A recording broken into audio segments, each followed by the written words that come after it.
Dear friends, colleagues, and comrades around the world, wherever you might be, here we are again on our dialogue series sponsored by the Agrarian South Network, the Oil African Institute for Agrarian Studies in Zimbabwe, and Action Aid India. The theme of our series, as you well know, is Specters of Crisis, Rays of Hope. This is a fortnightly event.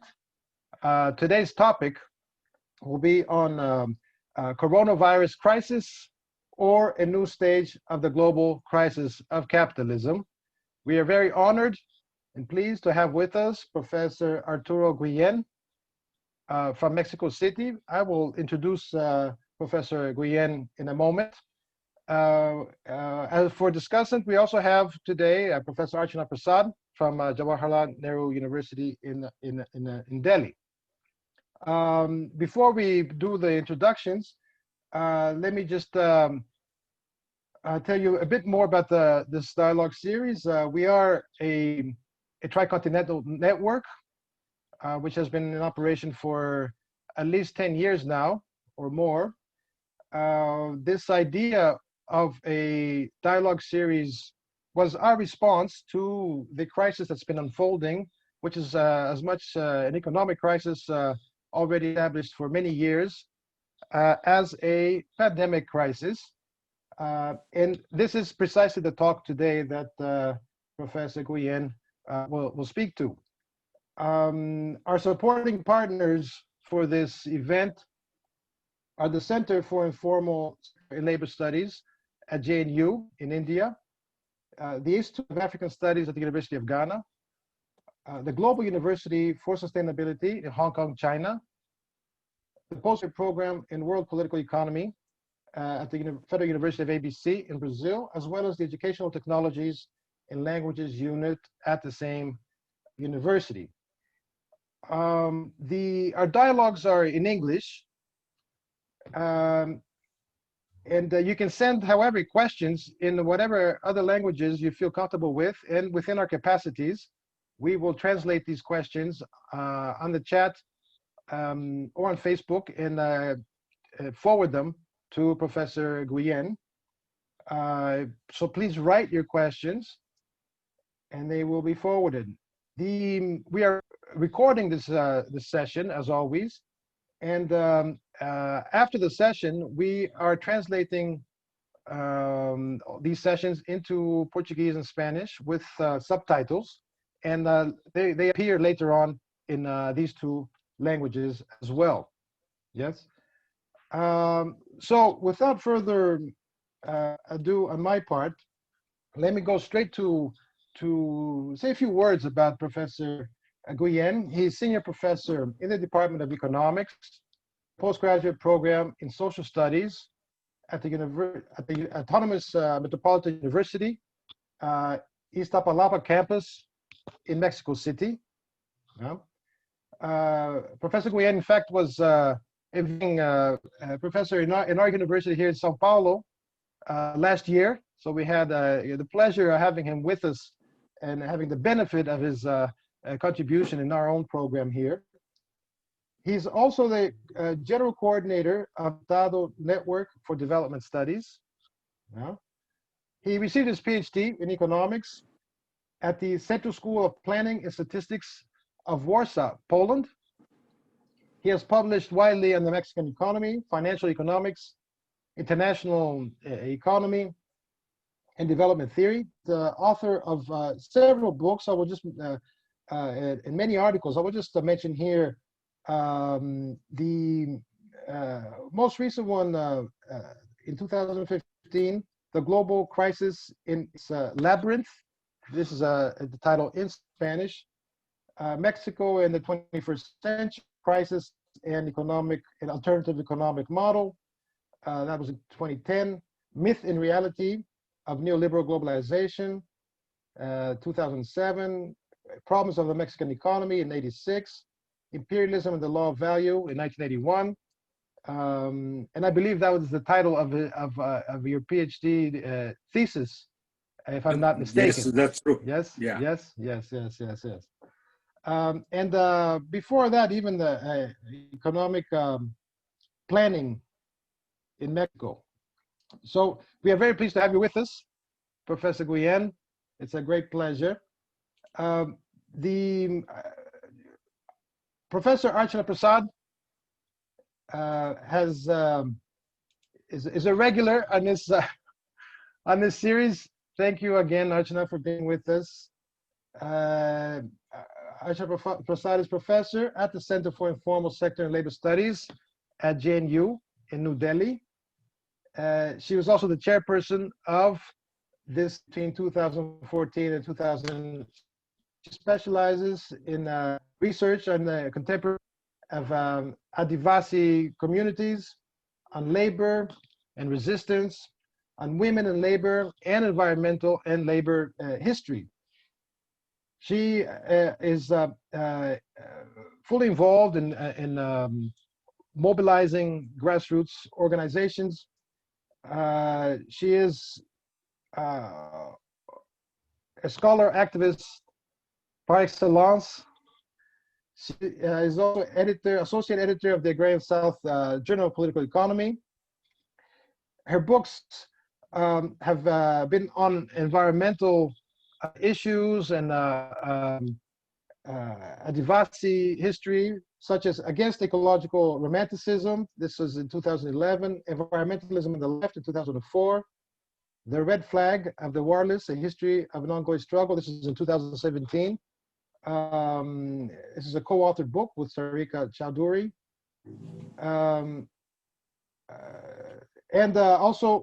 This next one is the co-authored book, Struggling for Nation Building, A History of the All India Bank Officers Association. This is 2018.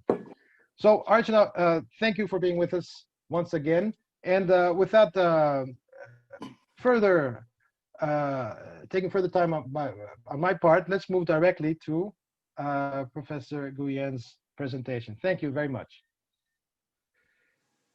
Good morning for everybody, and thank you very much for your invitation to participate in this very interesting dialogue about the crisis, and for invitation to the network, your important network. The title of my paper is Coronavirus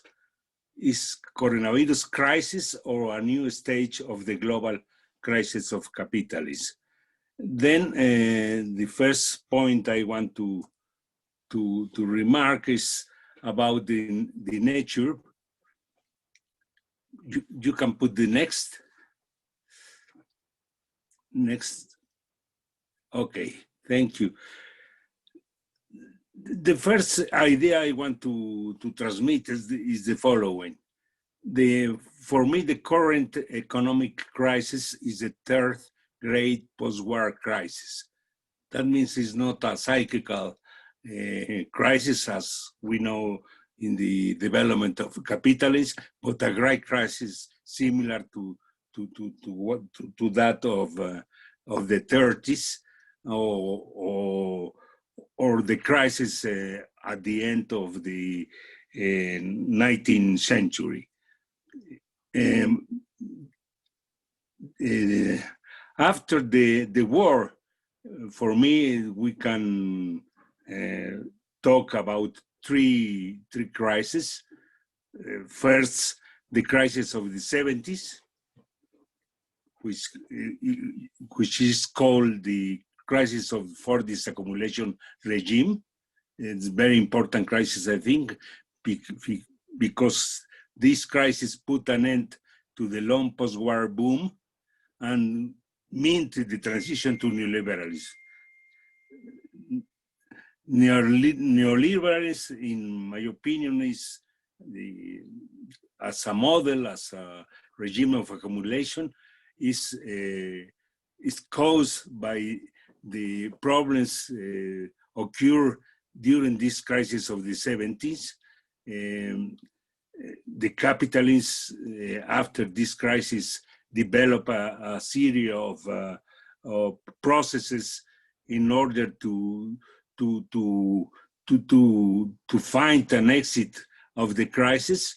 and this process in synthesis we can mention globalization, productive globalization, commercial trade globalization, and mainly financial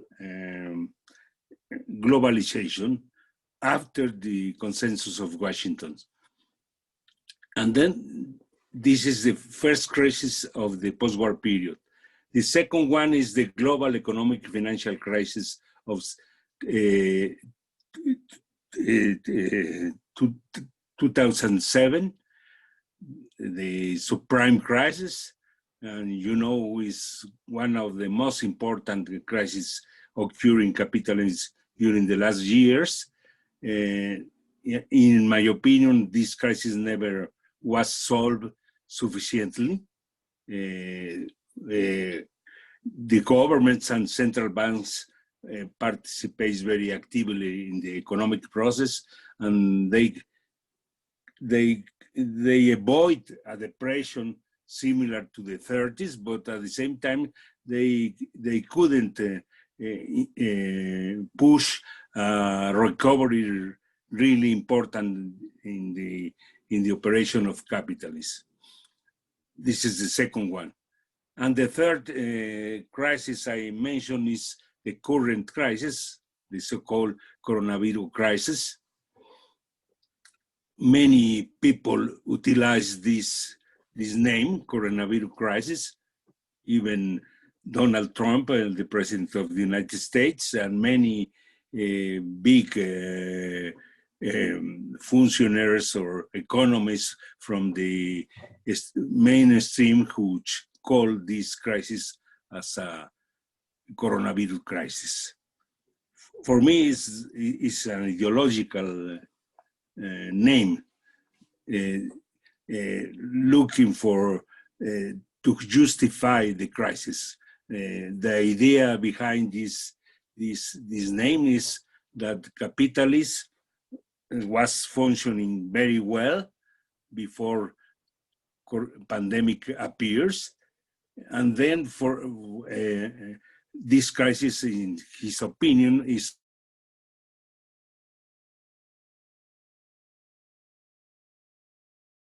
everything was okay, capitalism was recovering, and now with this coronavirus made in China, this is the definition of Trump also, and many other politicians and functionaries. If you can put the next two, next slide, yes. Next slide. No, the next, because I think it's interesting. No.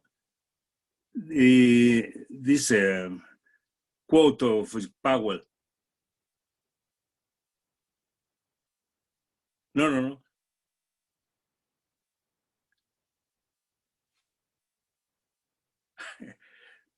Sorry. No, it's the second or the third one.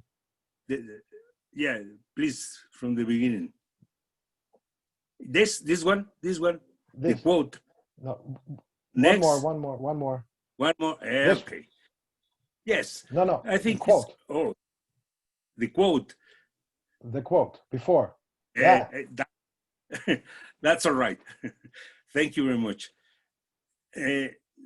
Powell said, the current recession is attributable to the virus and the measures taken to limit its consequence. This time, he said, the problem has not been high inflation, neither the threat of bursting a bubble that threatens the economy, neither stopping an unsustainable boom. The cause is the virus, not the usual suspects. Something worth bearing in mind in how we respond. Then, the crisis is the crisis of coronavirus, not an economic crisis caused by the contradictions of capitalism. We can And then, in my opinion, with all the importance of the coronavirus and the costs involved in its containment, they are not enough to explain the current economic crisis, nor are they its root causes. In any case, they are only detonators, triggers of the crisis, not the cause, not the efficient cause of the present crisis. In my opinion, it's not a coronavirus crisis, but a new stage of the crisis of capitalism. Blaming the coronavirus is more than anything an ideological construction of the hegemonic sectors of the financial oligarchy and the media at their service, that means the majority means, to hide the contradictions of the capitalist systems and the terminal profiles of its reproduction in order to confuse population. That's my point of the part of this paper. And then, what will happen with capitalism before coronavirus? Many people, not only me and other professors present here, we think that this crisis of capitalism, mainly the 2007 crisis, which provokes a tremendous financial crisis, is not so only an economic crisis, but a civilizatory crisis. So how to say is a multidimensional crisis. It's not only economic, it's not only financial, but it's also ecological.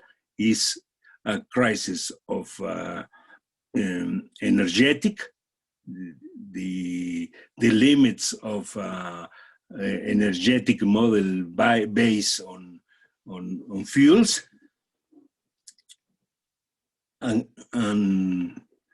another crisis. This is a multidimensional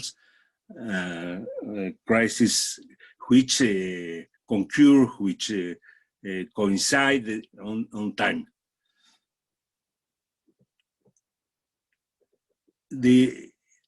From the economic point of view, I consider that the contradictions in the economic field and tied by the economic financial crisis from 2007, no, they were not resolved, but only postponed since then. These trends violently burst onto the surface with this new crisis. I want to say that there are a series of trends present in capitalism during the last decades, and who are each time worse.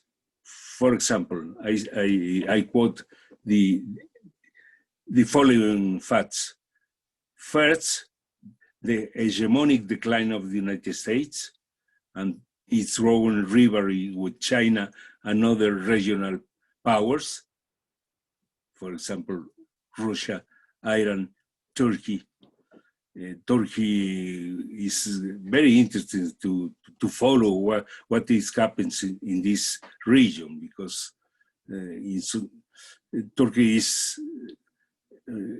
each time most far from the Atlantic Alliance and others groups of capitalist organizations.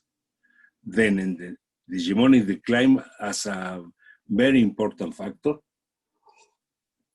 China is now the leader of the economy, is the productive leader, is the trade leader, and each time more is a very important factor in the export of capital to other countries. Then first, the hegemonic decline. Second, the trend towards economic stagnation, present since the 80s, I think is very important. Capitalism, since many decades ago, is growing a very slow rate of growth. Each time is worse, I think. Even after the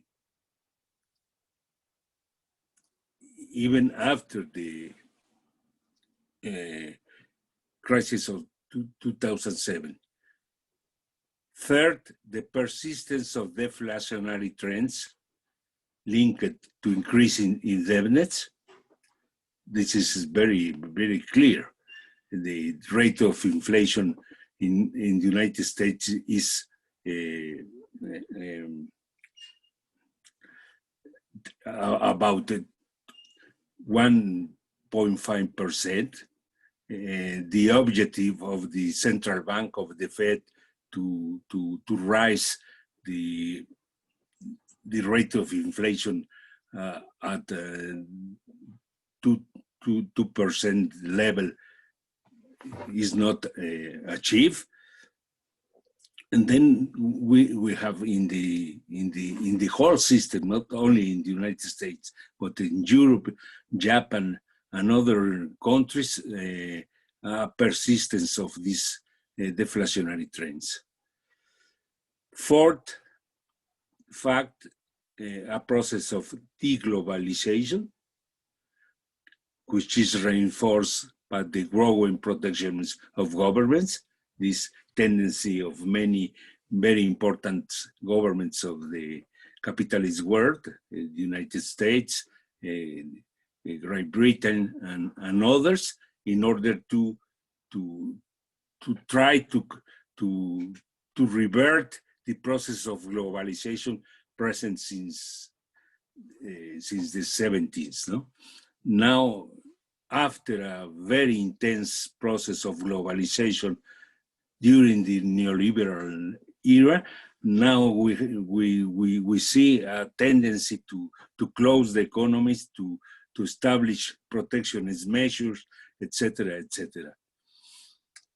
And finally, and the last trend present in capitalism before the virus is the unstoppable financialization, or in more precise terms, the existence and exacerbations of an accumulation regime dominated by finance. I am taking here this concept proposed by Professor Francois Chesnay many years ago. But I think this regime is present and even more present than before in the functioning of capitalism, not only in the developed countries, but also in developing countries as Brazil, Mexico, and another third world countries of the world.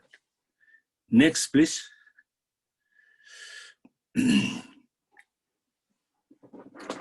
Now I talk a little about the policies implemented to exit from the 2007 global crisis. To overcome the great recessions of 2008 and 2009, it was not enough to lower interest rates to zero. This was a reality in most of the countries, but still it was essential to venture into unknown waters, as Ben Bernanke said many years ago, by implementing quantitative easing programs that flooded the system with liquidity. they tried in some moment to reverse this process. They talk about normalization of monetary policy. We need to rise the rate of inflation. We need to come back to the normal in order to confront the problems of the system. This objective was never reached. And I think the much feared depression was avoided, but the productivity, the revival of production was mediocre. The US economy failed to exceed the 2000 annual growth threshold, and the performance of the rest of the developed countries was even worse. Investment rate did not reactivate, despite the sea of liquidity and the reduction of taxes decreed by Trump's administration. Then stagnation was the situation before the pandemic. And at the same time, I think one of the most important facts, the accumulation regime dominated by finance remained intact. No important changes in regulation policies was made. And that means finally business as usual, and we live in a world where speculative capital is dominate the process of accumulation of capital. Next, please. For these reasons, due to stagnation and due to deflationary trends, contrary to who was expected at the end of 2008, in that the idea that economic agents will reduce their level of indebtedness, the opposites really happened. At the end of 2019, total debt reached 330% of world GDP, well above the 269% it had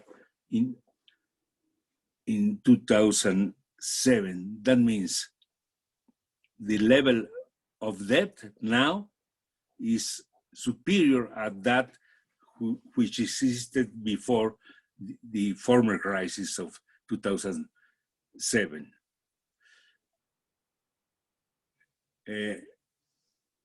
And now I would like to propose this idea. Many Keynesian and post-Keynesian economies sustain that the exit of the crisis is simply speaking to expand the public expenditures, to exit from the crisis through fiscal policies, and there is no limits to debt. And they mention after the war we have a very high level of debt, and nothing happens. The formula is capitalism must grow again. And I think that the idea that there are no limits to debt is an intrinsical, in an intrinsical system. Capitalism is an intrinsical system of debt, is false. Debt limits are determined. That means, for me, is false the idea that debt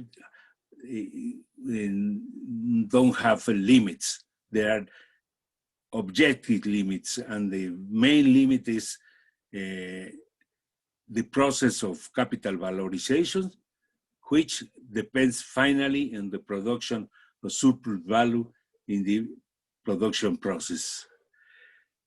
And here I transmit an idea taken from, I think is very interesting, economist Michael Hudson, which refute this thesis.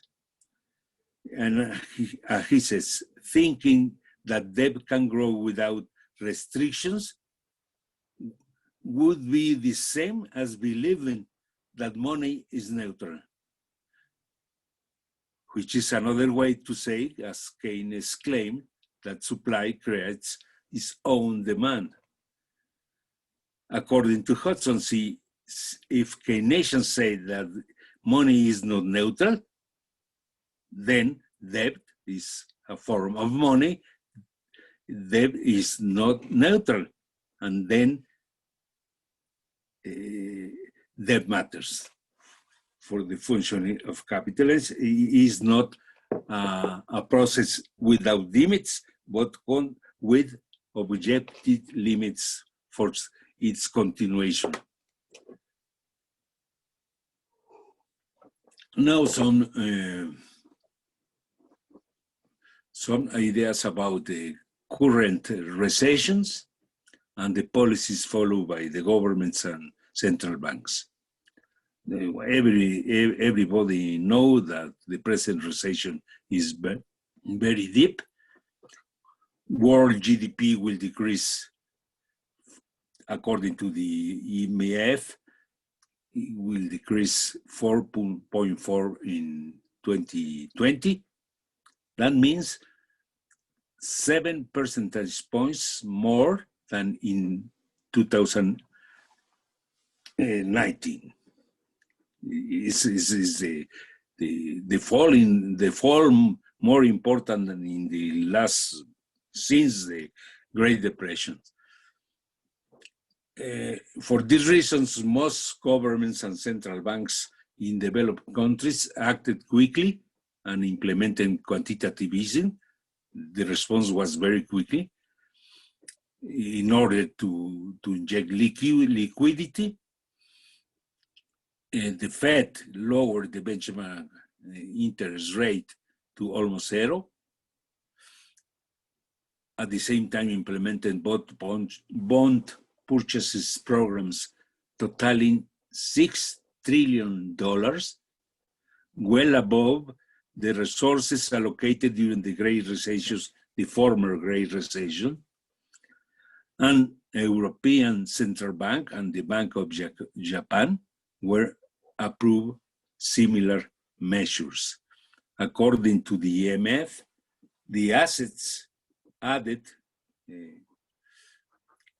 to the balance sheets of the central banks of the Group of Seven amounted to around $6 trillion, which represents 15% of the GDP of these countries. This is the quantity of money put in the hands of central banks. Then normalization of monetary policy is a dream. It doesn't exist. It will not exist in the future. Powell in the Fed has said that at least 3 years more of quantitative easing. And then to summarize, which are the effects of the present recession? First, the deepening of deflationary trends in the majority of the economies, even in third world economies. Mexico is a rate of inflation about 3-4%. I don't know how is the situation now in Brazil, maybe in Argentina due to the devaluation of the peso, the situation is worse, but in general, the trend is not inflationary, but deflationary in all the world. At the same time, each time, higher and higher levels of debt. And I think that this, the continuation of this crisis, and this crisis will continue for many months at least, mientras while la pandemic is not controlled, is not a remedy to stop it. And for these reasons, we have this dual situation. In the United States, the pandemic is growing and growing without control.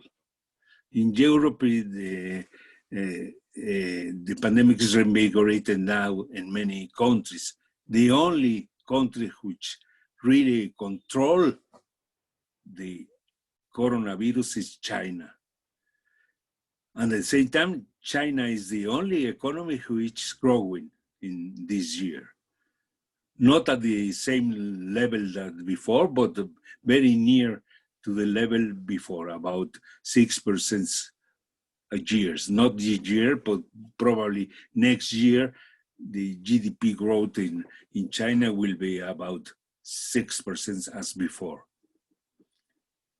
At the same time, we observe that financialization continues its unstoppable march. If we examine the behavior of the stock exchange, is evident this incredible speculation in financial markets. Yeah. That is always a problem which will appear after. And finally, about the discussion if this crisis means the end of neoliberalism, I think the answer is not at this time.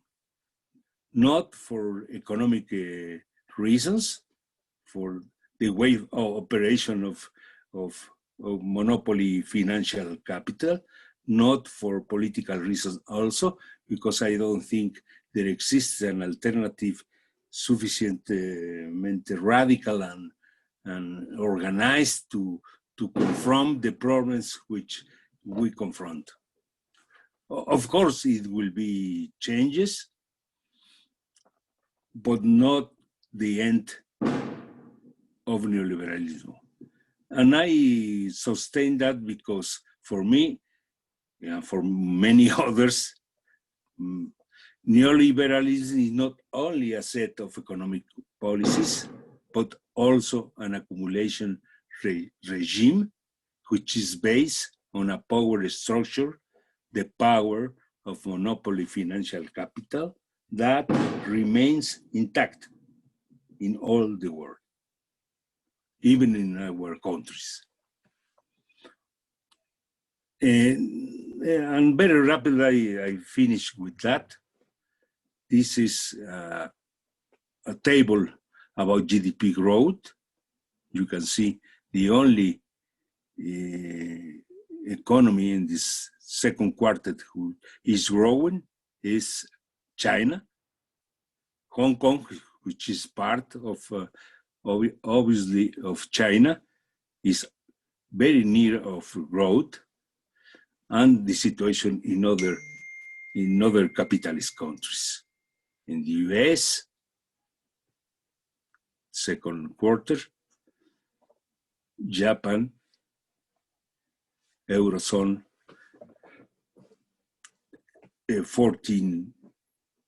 minus 14.7 growth.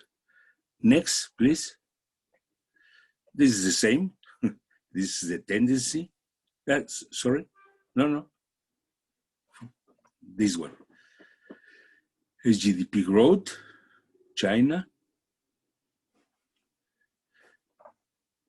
improving, Hong Kong, US, Japan, Eurozone. Next, please. This is a figure in order to show how the process of deglobalization is advancing. You can see the more affected for deglobalization, of course, is China, because it was or it is a very open economy, most affected for deglobalization. Hong Kong, much more also. But at the same time, in other countries, after the 2007 crisis, you can see a very clear tendency to deglobalize. That means exports of goods. Trade globalization is reversing. This figure is about the export of goods and service as a percentage of GDP. In all the regions, there is present a process of deglobalization, but it's different in Europe. That means that the European integration is contributing to do this tendency most not so pronounced as in other parts of the world. Next, please. This is interesting because is the figure of all the world. Of course, after the 80s, the tremendous process of globalization in all the world. This is merchandise trade as a percentage of GDP. But the interesting thing is how after the 2007 crisis, it begins globalization, the process of rapid globalization finish, and it starts a process of deglobalization very clear, show, I think, in this figure. Next. This is about deflationary trends. The rate of inflation in US, Japan, Germany, and Eurozone. Yes, and the tendency is very clear. Actually, the rate of inflation now in the main capitalist country is very near to zero. Next, another form to see deflation, the rate of interest of 10-year bonds, the same, USA, US, Japan, and Germany, three of the main capitalist countries, or the main capitalist centers. And the rate of interest of these bonds is 0 or less than 0 in many countries, and 10 to 0 even in the United States. Now it's about, I don't have the last time, but it's less than 1%, no? See, it's 80 percentage points. Next, CI, with the, this is interesting also. Is major central banks, total assets, and you can see the process. Crisis of 2007,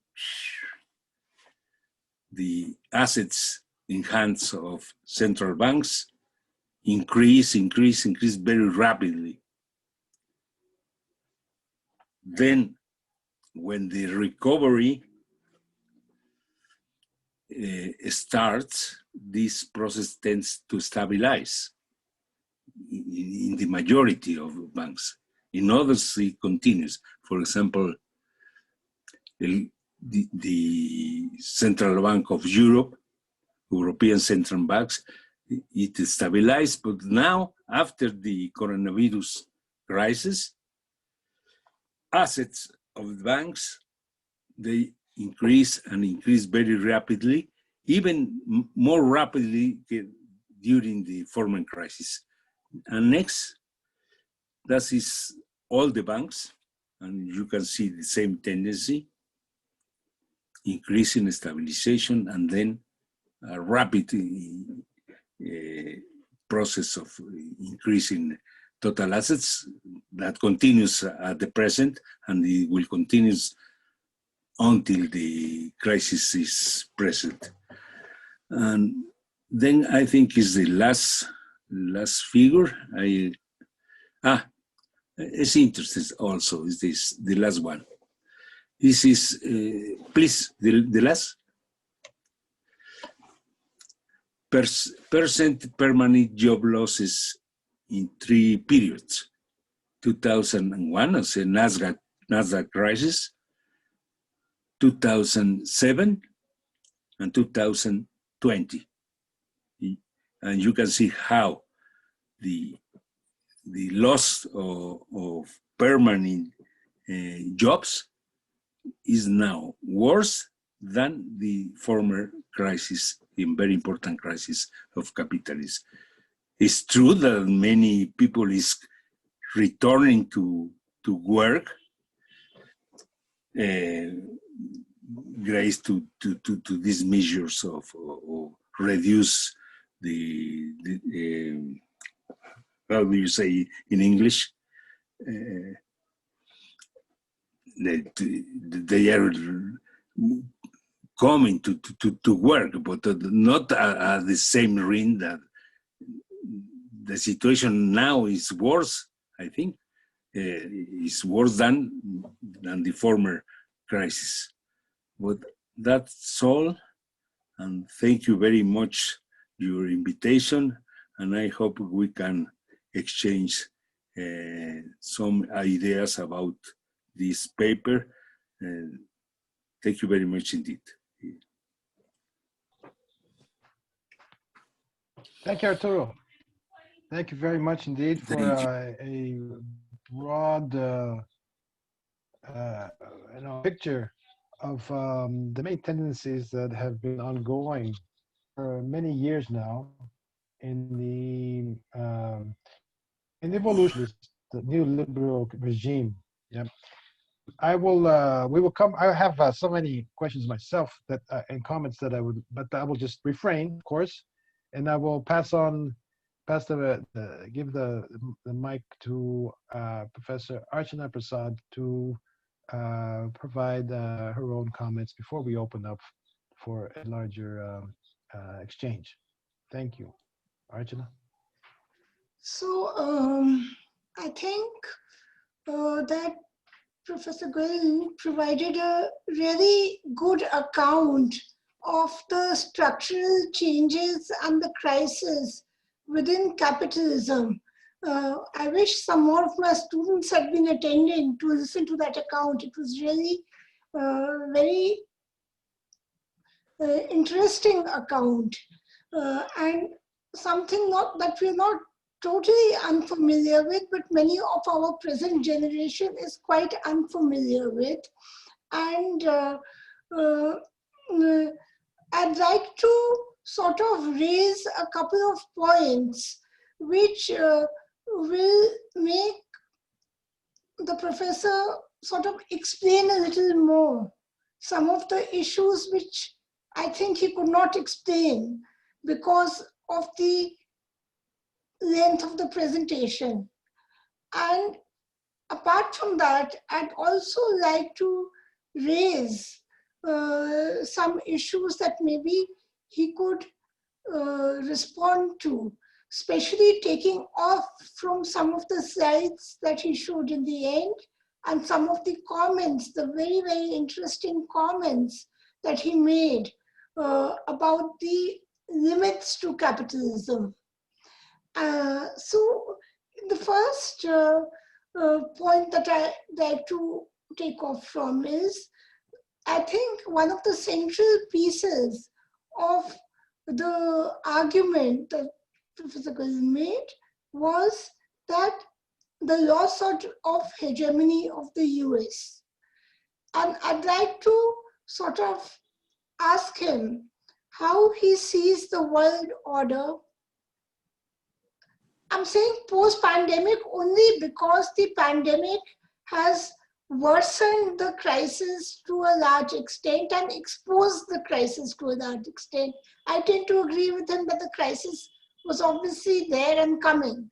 But in the post, say 1 year or 6 months, what changes are we likely to see in the power relations in the world and what implications it has for the South, for the countries with the relationship of the countries within the South and between the so-called North and the South. So that's one issue that I'd like to that I'd like him to sort of elaborate on a little more. The second issue that I'd like some clarity on is that the argument is that there are limits to capitalism, but we don't see an end in sight. So my question is that in his experience, what kinds of responses should people's movements have so that the contradictions can be worsened and a sort of a pathway to a new world or a better world can be imagined? So what I'm really asking is the path to an alternative to capitalism, how does he see that? And related to that is that it's obvious, and everybody knows it, that there are deepening inequities that have arisen. And instead of a V-shaped curve that his paper talks about, what you have is a K-shaped growth, which Jayati Ghosh also mentioned in her lecture. And the deepening and the reconfiguration of the inequality in the world, what kind of characteristics do we see of that inequality? And what are the kind of social factors that have played an important role, maybe from his part of the world? And how does he see this inequality panning out in terms of politics? That is the third issue I wanted to raise. And related to that issue is also the crisis of social reproduction that has arisen because of these growing inequalities. Because in effect, what we are seeing, and I think that you pointed this out in the very last slide on employment, you pointed this out, is that in effect, what we are seeing is a burgeoning, and even more burgeoning labor reserve. And what does that mean for an alternative politics? How do we sort of creatively look at the role of this labor reserve, both in the North and in the South? What should be its role and what is its character? I mean, for example, in India, I can say that even today, a large part of the labor reserve is women, for example.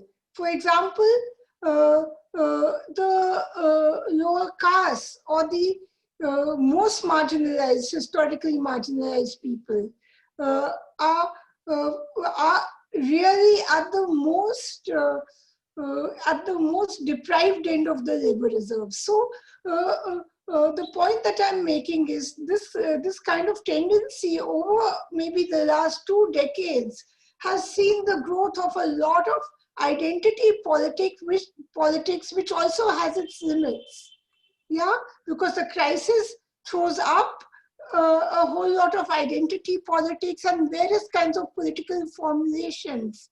And class politics has to negotiate that that slippery and contradictory and, I mean, a very difficult terrain.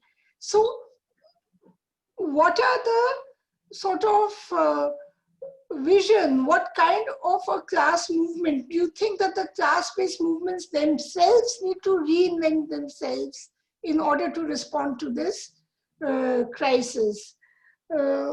So that was the fourth point that I like to make.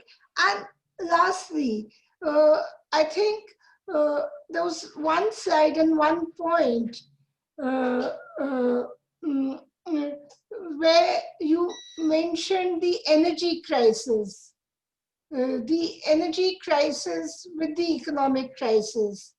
And I think perhaps if you could elaborate on the politics of climate change and the different ways in which the ecological crisis is actually feeding into capitalism, that would also be quite useful. So I think I'll stop there, Paris. Thank you, Archana. Thank you very much. You've also put a lot on the table. So let's go back to Arturo before we open up to the rest of the group. We have many questions that are coming in. So let's get Arturo's initial response before we will move on. Please, Arturo.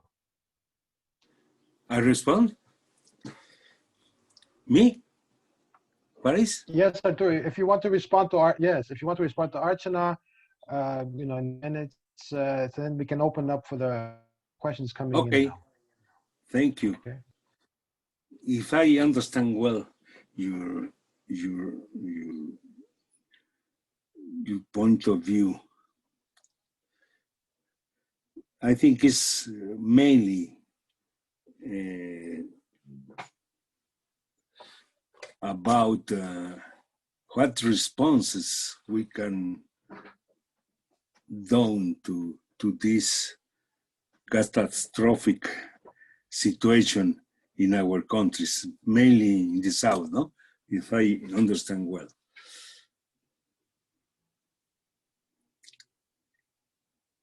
At the level of the developed countries, Europe, United States, Japan, I think the possibilities of important changes is very limited.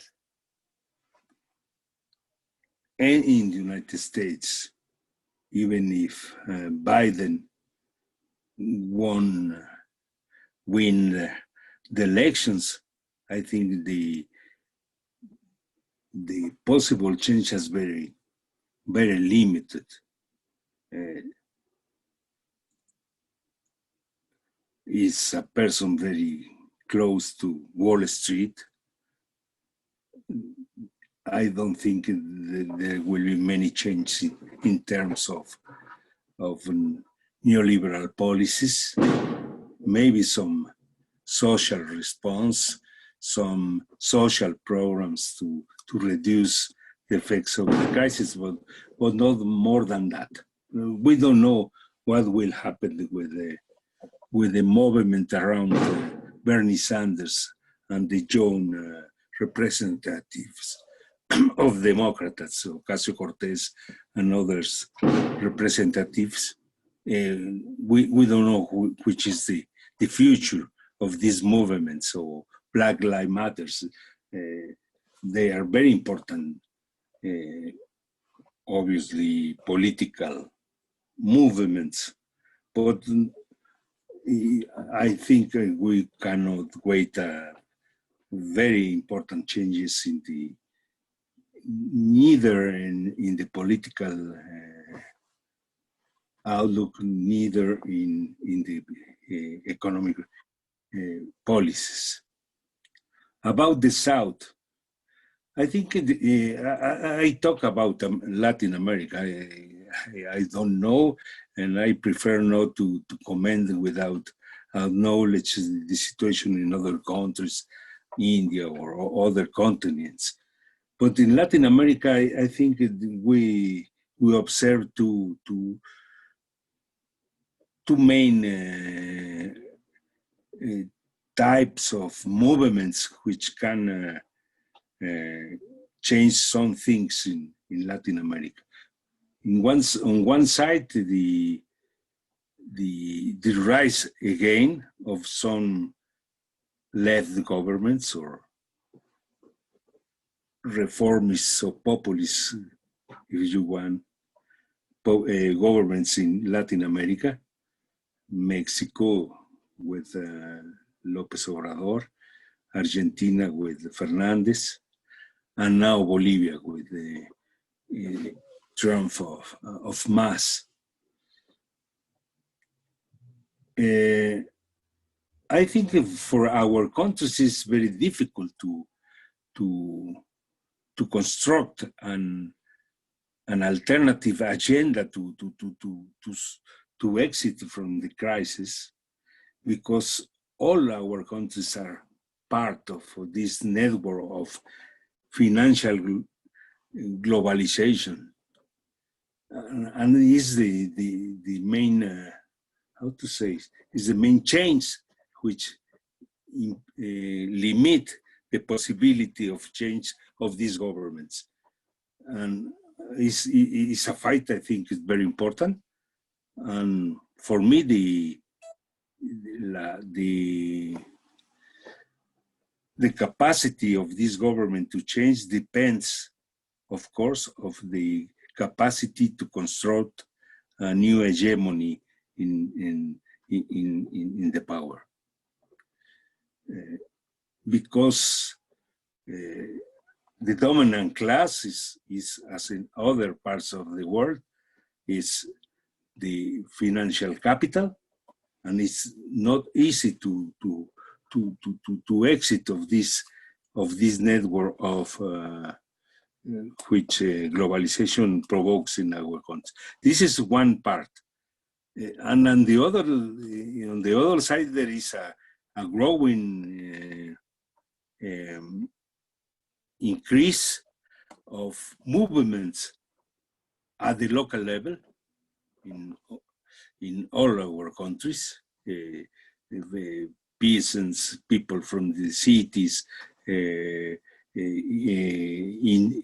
indigenous communities, as for example, Zapatistas in Mexico, but many people which is resisting, is making resistance to many projects and so on. And then there are responses, but at the same time, the level of change we can obtain is, I think, very limited. About the energetic crisis, I think we confront a very difficult situation. The ecological crisis is really a collapse of the ¿cómo se dice? Medio ambiente, of the ecological situation.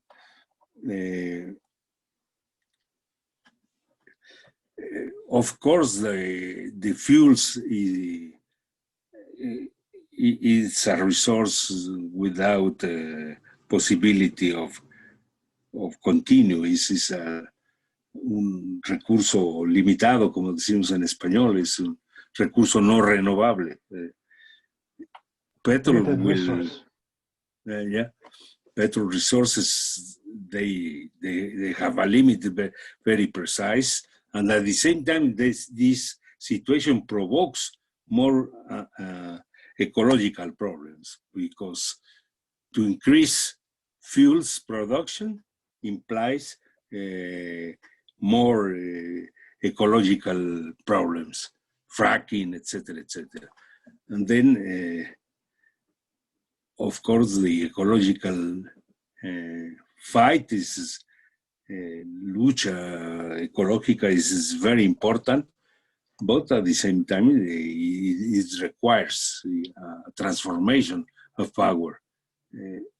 I think finally that the main obstacle to change in our world, in our countries, in third world countries, is fundamentally political, and the capacity of people and movements and parties and governments to transform this situation in a different one.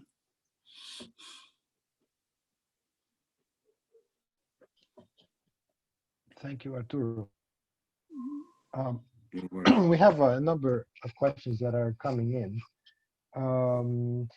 I will just try to group them so that you can answer them the way you want.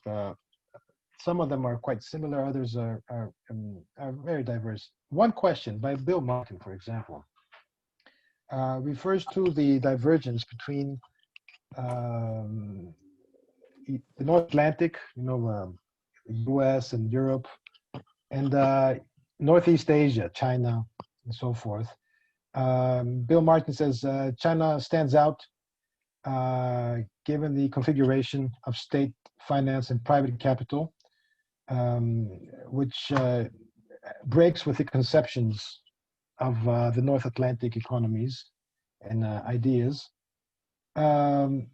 Most of the analysis of the crisis rests on European American patterns of financialization. Does this hold also for China? And at the same time, for relations between China and the South? That's one question. So that the question of financialization and how it applies to China. In fact, a few weeks ago we had here our colleagues from China, Zitsui and Qinqilao, who spoke to this quite a bit. So it's an ongoing question. Another question, I think you addressed already, but maybe you can address again in maybe in the context of Mexico more specifically, or in the context of Bolivia, which is undergoing a resurgence, of mobilization. What will be the main consequences of the crisis for Latin America? That's just a broad question. I think you've answered some of it here and there, but if you can just tell us what you think, where the changes are coming from, and what the future is of this. Also on the Bolivian government,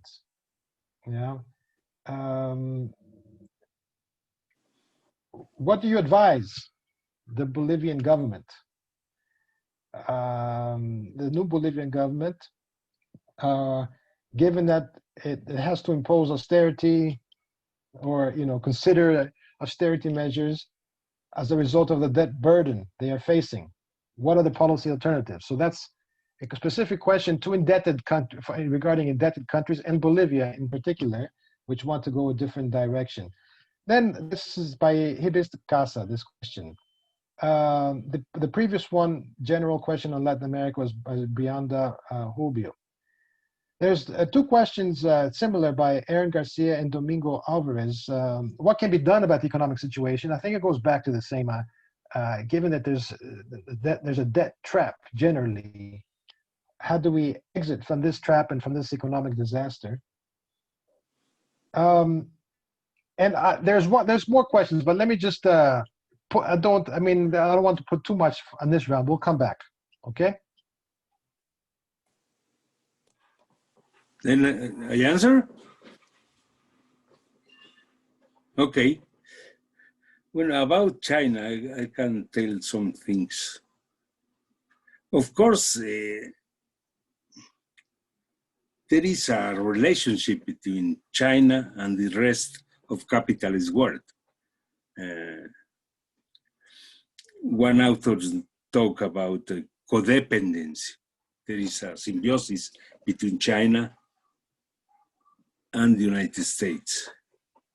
Now they are mainly enemies, but at the same time, the relationships are very strong.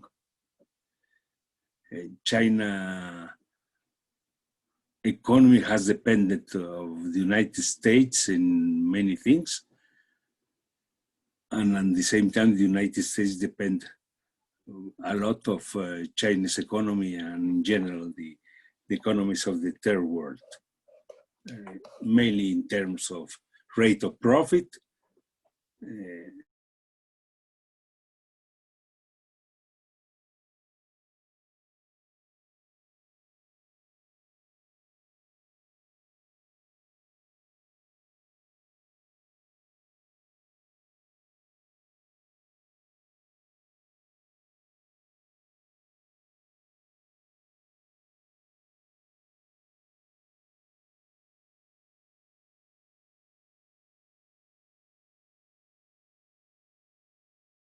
not only the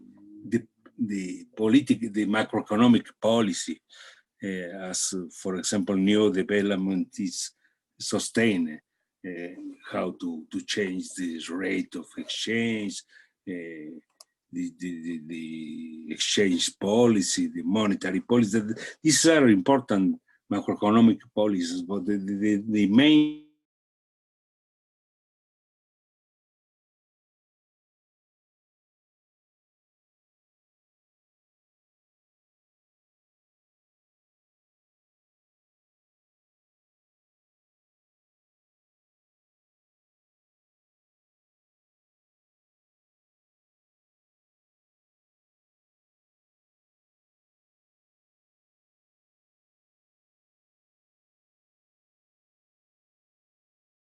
Bolivia,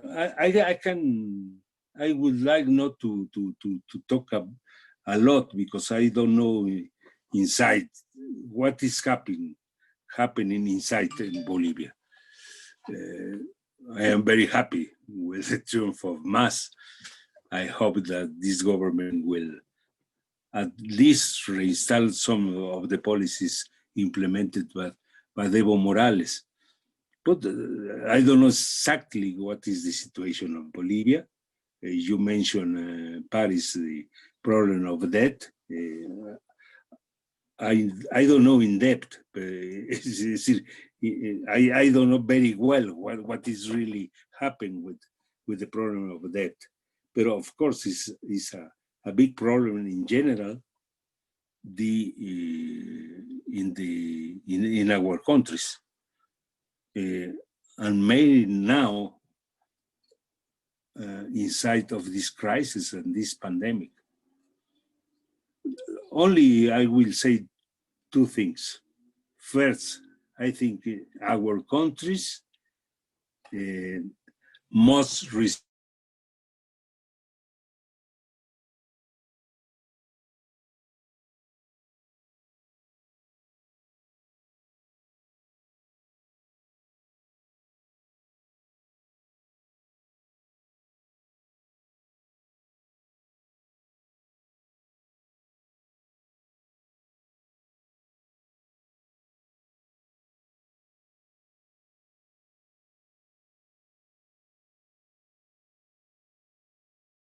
since the government has also positive effects. In Mexico has very positive effects. I think the majority of Mexican people is okay with the idea that government, that I think that people in the government must have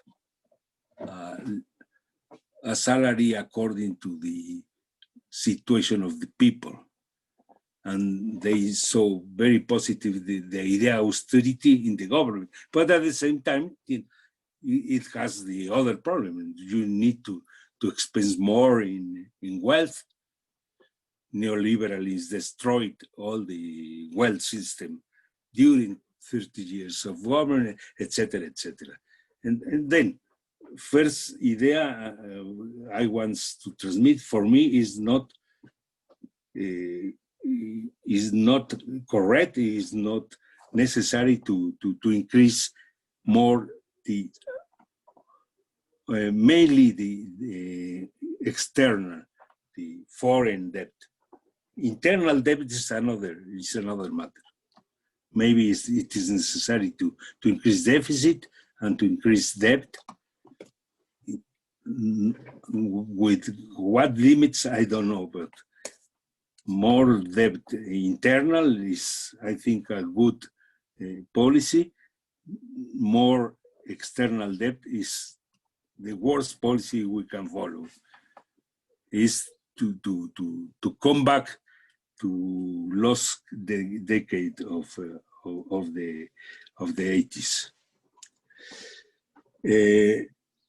But at the same time, there are many indebtedness countries.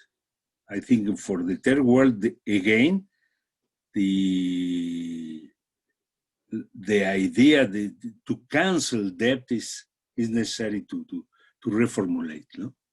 Cancellation of debt, mainly in the countries less developed of our South.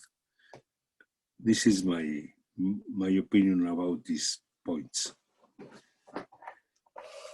Thank you. Thank you, Arturo. Just to remind our audience that this session is on whether the question of whether the crisis is due to the corona pandemic or longer trends in the accumulation model of the neoliberal phase of capitalism. For those that have tuned in just after the beginning, we have another question that has come from our Argentinian colleague, Damian Lobos, and it is a question to which I also want to add. This is one of my questions that I had in mind after reading your paper. Will soon be published in Agrarian South, in fact. The question by Damian is the following. It concerns the dispute over natural resources. He says that if the crisis of the 1970s was resolved, let's say, through the fall in the price of oil, military means, and so forth, what can happen today in those territories that produced, primary commodities? Yeah. Professor Patnaik from JNU has also, even like the Prabhat Patnaik, Utsa Patnaik, have reminded us of the relevance of these commodities, primary commodities in general, agricultural commodities in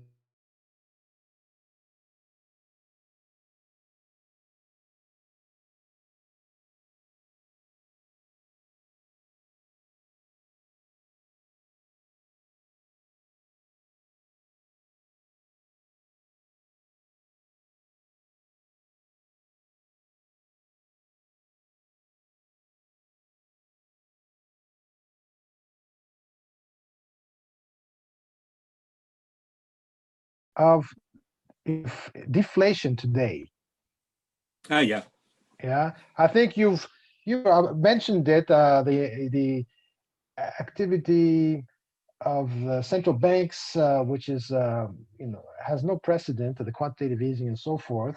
But how do you? Can you just speak a bit more about deflation? Okay. Then, how to start?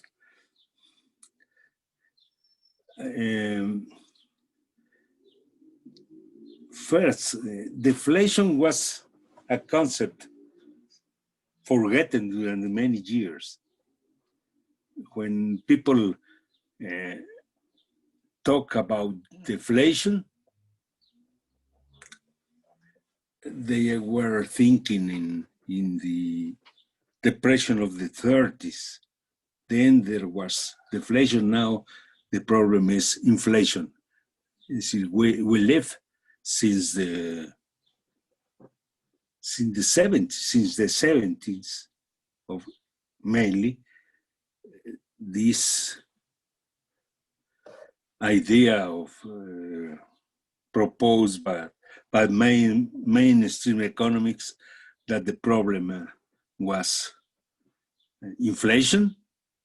Of course, the inflation during the 70s was very, very strong. We talk even of stagflation as a combination of stagnation and inflation. The decade of 70s. Then it follows the policy followed by the Fed during Volcker times, which was at the same time a response of the United States to this crisis of the 70s, to inflation. It mainly also to the devaluation of dollar, and they start this very aggressive policy of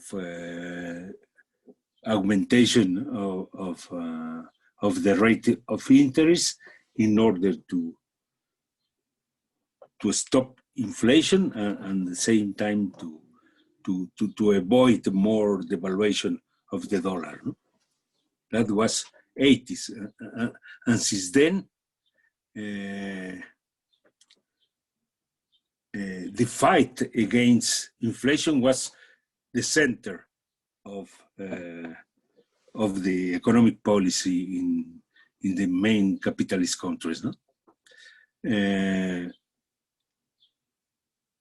Inflation is the enemy. And then comes globalization. Of course, financial globalization requires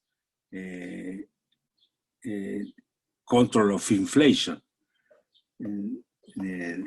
Financial capital and financial assets needs stability of prices in order to assure the valorization of capital. No? Then during globalization, this objective to control inflation becomes even more important. No? And then we forget what is deflation. Even Minsky, one of the main theses was that contemporary capitalism can control deflation. They accept, of course, as Keynesian, that deflation is a very important problem. Sometimes during crisis, more important than inflation for the operation of the system. But they think that with fiscal deficit, with the role of central banks in order to become the lender of last resort, and the problems of capitalism are solved. It will happen again. No? So the famous book, Contemporary Capitals Can Control Crisis, because they have more instruments in order to avoid this process of deflation. But this was not true. we have experimented deflation, but no the same deflation of the 30s of the past of capitalism, because it's true what Minsky said. Capitalism has most instruments in order to fight deflation, but to have more instruments don't don't mean, in my opinion, that deflationary forces are inexistent. They continue to appear during mainly the great crisis of capitalism. And that's the case in the 70s, since the 70s, and then to 2007, and now. And we have deflationary tendencies since the 70s. Is the same deflation than before? No, it's different deflation because it's different capitalism. That is the idea. That for the reason I took the idea of a grieta in the sense that deflation in present times is quite different than deflation in the 30s, because effectively there exists more instruments to control deflation. Central banks, fiscal deficits, etc., etc., etc. Yes, but at the same time, these tendencies are present. I take a concept from Aglietta in the sense that deflation is deflation counteracted by other factors. No? It's not an open deflation. It's an deflation counteracted for these counter forces. I don't know how I explain, but this is the difference I saw in the operation of deflation. That's all, no? The primary commodities. How to I think that this tendency to deterioration of commodity prices is also a law of the functioning of capitalism. Of course, as Previch noted since the beginning, that not means that always primary prices are reducing permanently in the system. There are some periods of expansion of capitalism in which these prices can increase, but in general, we can assume that this is a tendency present always in capitalism, mainly in the periods of great crisis. During the 30s, we have a deterioration of the terms of trade. In the 70s, we have deterioration in the terms of trade. In other periods of functioning of capitalism, I don't think that the princes, for example, Archana, his role as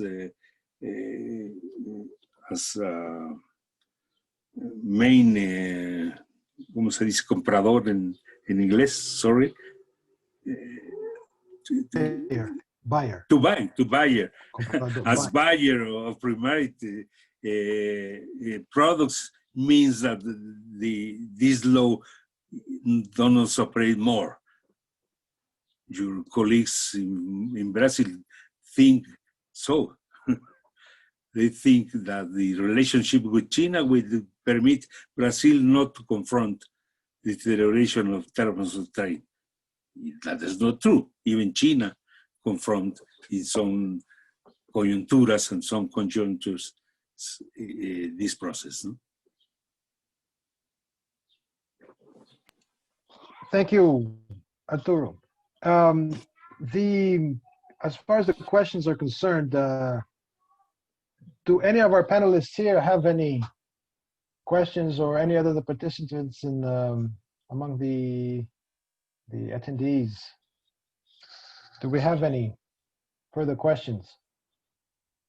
Can you perhaps, while people are, we have another maybe 20 minutes or so, if would you like to speak a bit more on maybe Mexico, the situation in Mexico? Just a few words. What do you think the tendencies are?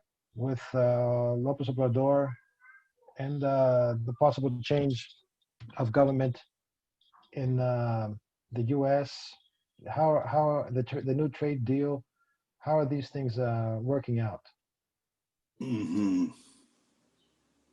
Well, I begin with the new trade deal.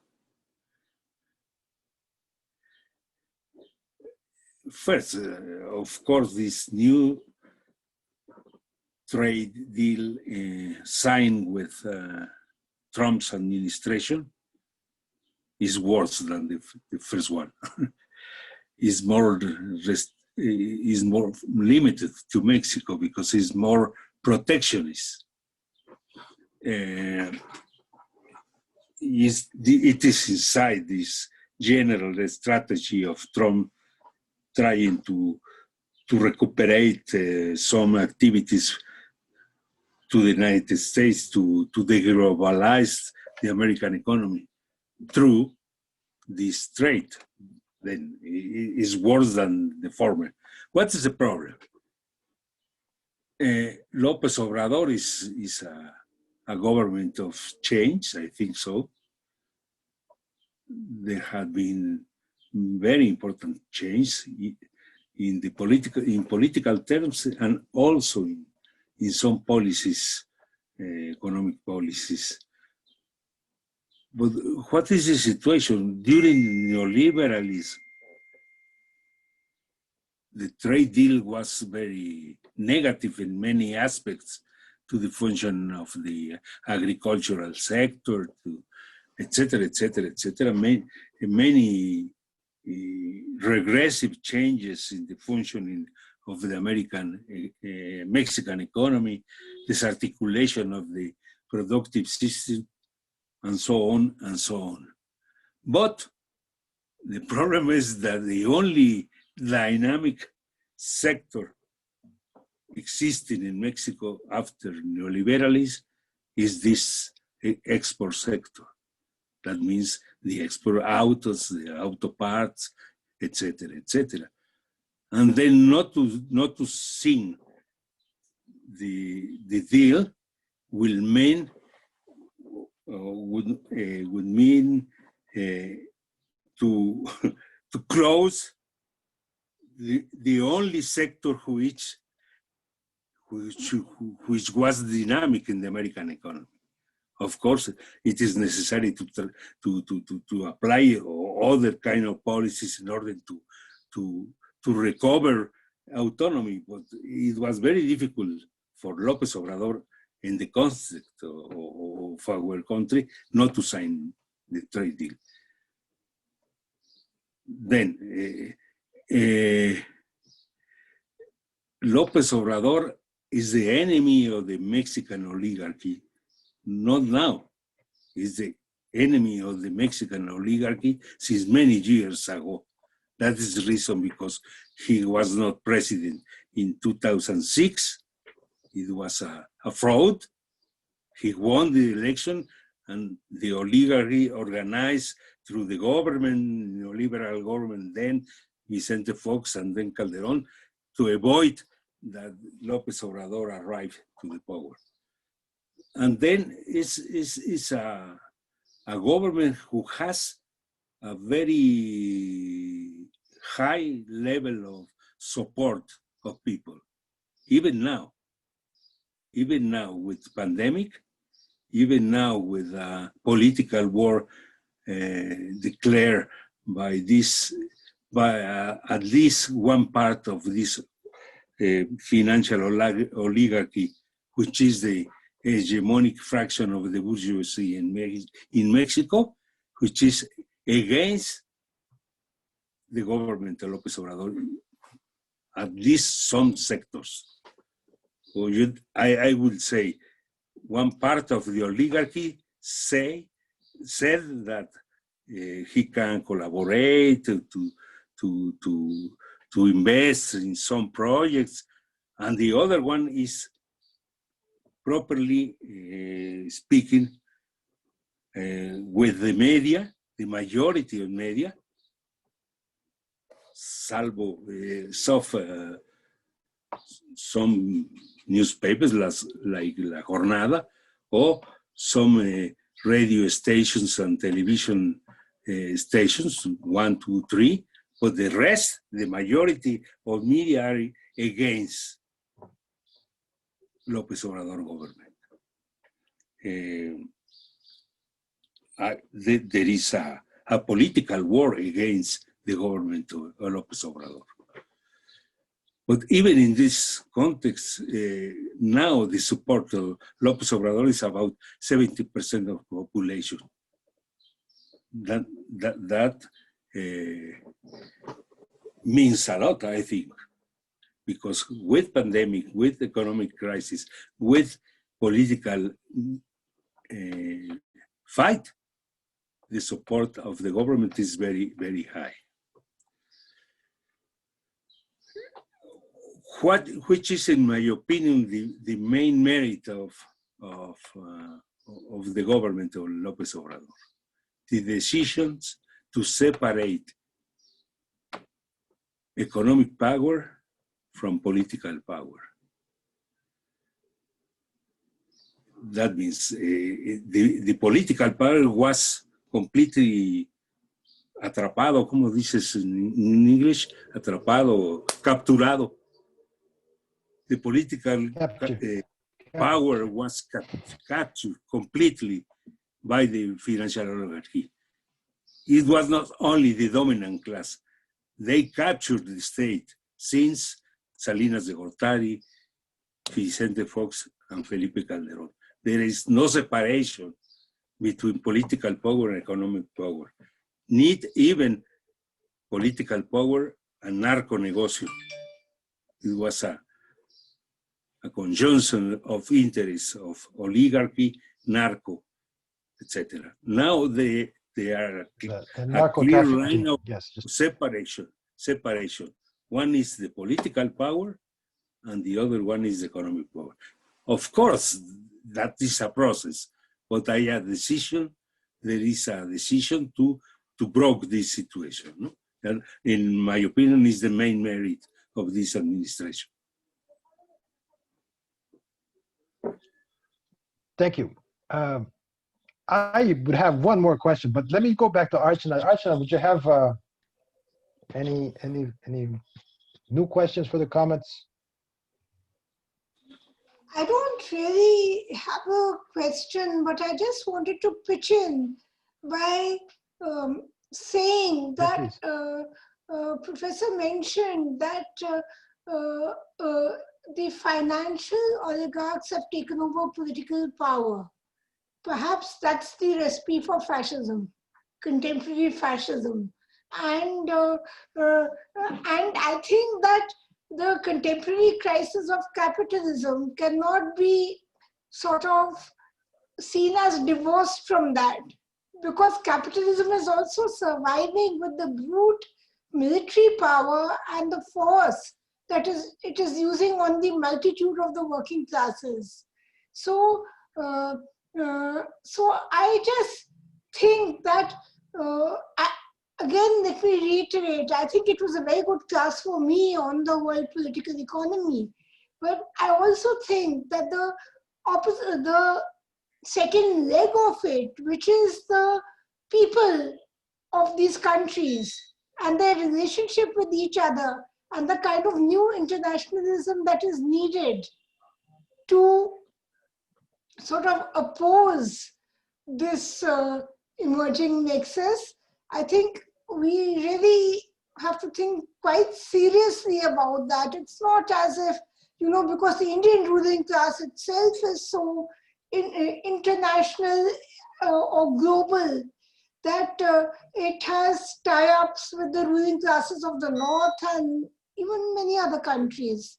So the working class alliances first within their national spaces, I think there's a lot of division there also, and then a vision, which is a working class vision of the world, is something that is a crying need, and maybe all of us who are experienced or who have experience of the various contexts need to come together and think about it. I don't really have a question. It was just a comment. Thank you. Thank you, Archana. I don't see any further, but if we had just a few more minutes, Arturo, can I just ask you one more? Yeah. Yes, Okay. one more. Yes, one more question. One more question. We had just to have a few minutes. So just one quick question. The relationship between the government of López Obrador and the Zapatistas has never been good, and it seems to be getting worse. So can you speak a bit about that?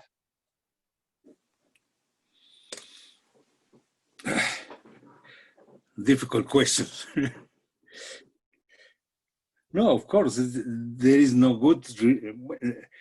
I answered you, but I before want to mention something that the professor said at this time. The necessity of an international response to the crisis, no? If I understand well his commentary. And I will take this preoccupation in relation with the very recent changes in Latin America. No, I think that the triumph of mass in Bolivia opened a new way to reinstall some sort of alliance between these governments, because Fernández in Argentina and López Obrador in Mexico was very limited to take actions. The field of Latin American relation was filled by the Grupo de Lima, La OEA, Almagro, etc., etc. The former intents of create a Latin American bloc during Lula, Chavez, etc., almost completely disappeared. Now I think there are possibilities for more open discussion and relationships between these three, let's call left governments in these three countries. About Zapatistas, and I think the difference is a difference of the field of operation of Zapatis on one side and López Obrador government on the other side. López Obrador is the national government. Zapatistas is a movement which many ideas about the future world, otro mundo es posible, etc., etc., etc. It's very nice to talk in these terms. But at the same time, this is a local movement. And there are many others local movements, peasants, others indigenous groups, etc., etc., etc., which fight for how to say, for particular demands, and it's very good. Okay, they fight for this. They will continue to fight. Now the situation is much better. One of the facts of the present government, López Obrador, is there is no repression to any movement. That doesn't mean that it doesn't exist repressions. There are groups, there are paramilitares, many sorts of repression, but the national government is not applying repression to anyone. And now we have a level of liberty of expression, for example, liberty of press, we didn't have before. Then there are two projects. One is the national, to solve the national problems, And the other one is a movement very genuine, very important, of an indigenous group organized by Zapatistas, but their objectives apparently coincide in some things, but finally the strategies and the field of action is quite different.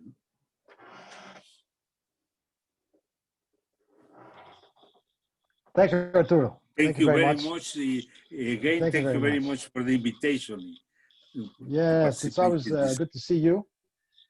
And hopefully we will see you more in our network.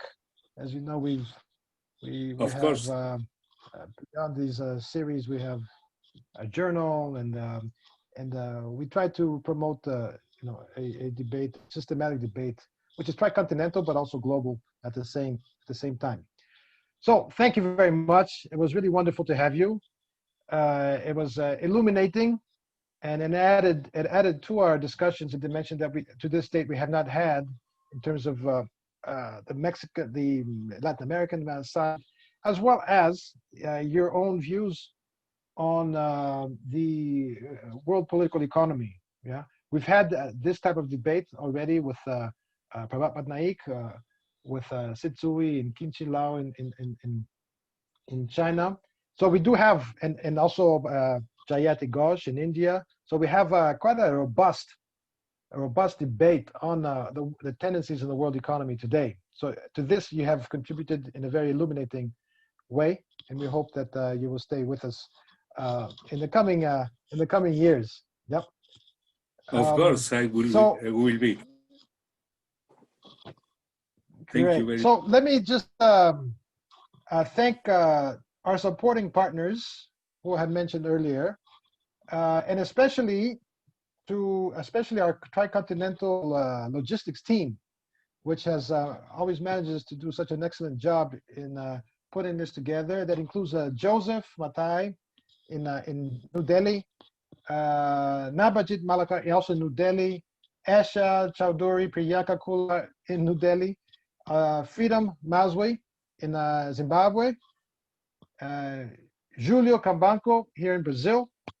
Yeah, that's our team, and we thank them very, very much. Our next session in the dialogue series will be on the 4th of November.